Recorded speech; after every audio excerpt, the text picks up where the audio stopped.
தமிழ்நாடு முழுவதும் மார்ச் மாதம் தொடங்குவதற்கு முன்பதாகவே நமக்கு வெயிலுடைய தாக்கம் மிக மோசமாக இருக்கிறது நம்ம பார்க்கிறோம். இனி எந்தெந்த தேதிகளில் எந்தெந்த நாட்கள்ல மழை பொழிவுகள் இருக்கும் அல்லது எப்பொழுது இந்த கோடை காலம் மேலும் தீவிரமடையும் அப்படிங்கிறதையும் மிக தெளிவாக நம்ம பார்க்கலாம். பொதுவாக அதிகாலை நேரங்களில் தற்பொழுது பனிப்பொழிவு ஒரு பக்கம் தீவிரமாகி இருக்கிறது. சில மாவட்டத்தில் அதிக அளவு நமக்கு பனிப்பொழிவை நம்ம பார்க்க முடிகிறது. ஆகவே நண்பர்களை நீங்க மறக்காம லைக் பண்ணுங்க, சப்ஸ்கிரைப் பண்ணி தொடர்ந்து சப்போர்ட் பண்ணுங்க. துல்லியமான வானிலை அறிக்கையும் பெற்றுக்கொள்ளுங்க. அடுத்து வரக்கூடிய பிப்ரவரி இறுதி வரைக்கும் பெரிதளவில் நமக்கு மழை வாய்ப்புகள் மற்றும் மழையினுடைய தீவிரங்கள் எதிர்பார்க்க முடியாது. வறண்ட வானிலை, அதாவது தமிழ்நாடு முழுவதுமாக வறண்ட வானிலையும் அதை தொடர்ந்து மேக கூட்டங்கள் கூட இல்லாத அளவிற்கு நமக்கு வானத்தை பார்க்க முடியும். அந்த அளவிற்கு மழை பொழிவுகள் ரொம்பவும் குறைந்து காணப்படும். மார்ச் மாதம் தொடங்கிய பிறகு கோடை காலத்தினுடைய தீவிரம் அதிகரிக்கும். அப்பொழுது சில இடங்களில் நமக்கு பரவலாக மழை பொழிவுகள் எதிர்பார்க்கலாம். ஏன்னா கோடை காலங்கள் தொடங்குறதுக்கு முன்னாடி பகுதியாக ஒரு சில மாவட்டங்களில் மழை பொழிவுகள் எதிர்பார்க்கலாம். அந்த மழையினுடைய தீவிரம் எந்த அளவுக்கு இருக்கும் அப்படின்னா பகுதியாக தான் இருக்கும். ஏன்னா எல்லாருக்குமே தெரியும், குறிப்பா தென்மேற்கு பருவமழை பொறுத்த வரைக்கும் கடலோர மாவட்டங்கள் டெல்டாவிற்கு மாவட்டம் முழுவதும் மழை பொழிவை கொடுக்காது, பகுதியாகவே அங்கொன்றும் இங்கொன்றுமாக பதிவாகும். அதே போலதான் மார்ச் மாதத்திலும் பகுதியான மழை பொழிவுகள் தமிழ்நாட்டில் பதிவாக ஆரம்பிக்கும். 38 மாவட்டங்கள்ல ஒரு 5-6 மாவட்டங்களில் மட்டும் ஒவ்வொரு நாளும் மழை பொழிவுகள் உறுதியாக எதிர்பார்க்க முடியும்.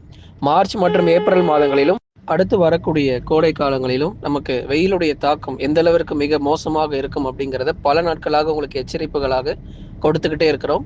இது வெயில் தானே அப்படின்னு சொல்லி நம்ம சாதாரணமாக எடுத்துக்கொள்ளவே முடியாது. ஏன்னா பகல் நேரங்களில் வெப்பநிலையானது ரொம்ப தீவிரமாகி வருகிறது. எப்படி நமக்கு மழை காலங்களில் அதிகமான வெள்ளப்பெருக்கு மற்றும் தொடர்ந்து அதிக மழை பொழிவுகள் கிடைக்கிறதோ அதே போல வெயில் காலங்களிலும் அதிக வெப்பநிலை பதிவாகிறதுனாலையும் நமக்கு அசௌகரியங்கள் ஏற்படக்கூடும். ஏன்னா அடுத்து வரும் நாட்கள்ல நமக்கு இப்பொழுதே நமக்கு இயல்பிலிருந்து 3 முதல் 4 டிகிரி செல்சியஸ் வெப்பநிலை அதிகரிக்கும் போது வரக்கூடிய மே மாதங்களிலும் அதிகப்படியான வெயிலுடைய தாக்கமும் ரொம்ப தீவிரமாக காணப்படும். குறிப்பாக அக்னி நட்சத்திர காலகட்டங்களில் வரும்பொழுது சென்னை உட்பட நிறைய பெருநகரங்களில் நமக்கு 43 டிகிரி செல்சியஸ்க்கும் மேலாக வெப்பமானது பதிவாகும். ஆகவே தொடர்ந்து பகல் 12 மணி முதல் 3 மணி வரை பெரும்பாலும் வெளியே செல்கிறத தவிர்த்து கொள்ளுங்க. ஏன்னா பகல் 12 மணி முதல் 3 மணி வரைக்கும் பெரும்பாலான இடங்களில் நமக்கு மழை பொழிவுகள் அதிகமாக பதிவாக போகிறது கிடையாது. ஏன்னா இப்போ நமக்கு வரக்கூடிய நாட்களில் கோடை காலம் அப்படிங்கிறதுனால கடுமையான மழை பொழிவுகள் இல்லாமல் வறண்ட வானிலையும் வறட்சியுமாக காணப்படும். உறுதியாக நமக்கு மழை பொழிவுகளும் ஒரு நாட்களில் நமக்கு அதிகரிக்கும். எந்தெந்த தேதிகளில் உங்களுக்கு மழை வாய்ப்புகள் தொடர்ந்து அதிகரிக்கும் அப்படிங்கிறத இனி வரக்கூடிய நாட்களில் நம்ம தொடர்ந்து பார்க்கலாம். அதே போல தென்மேற்கு பருவமழையும் விரைவில் நமக்கு சீக்கிரமாக தொடங்குவதற்கான வாய்ப்புகள் இருக்கு. தென்மேற்கு பருவமழை பொறுத்தவரை கேரளா, கர்நாடகா மற்றும் மகாராஷ்டிரா மாநிலங்களில் இந்த வருஷம் கூடுதல் மழை பொழிவு கொடுக்க போகிறது. அதிக மழை வாய்ப்புகள் தென்மேற்கு பருவமழையில் நமக்கு கூடுதல் மழை இந்த வருஷமும் நமக்கு கிடைக்கும். அதனால விவசாயிகள் நிறைய பேர் தொடர்ந்து கமெண்ட்ஸ்ல கேட்டிருந்தீங்க தென்மேற்கு பருவமழை எப்படி இருக்கும் அப்படின்னு சொல்லிட்டு.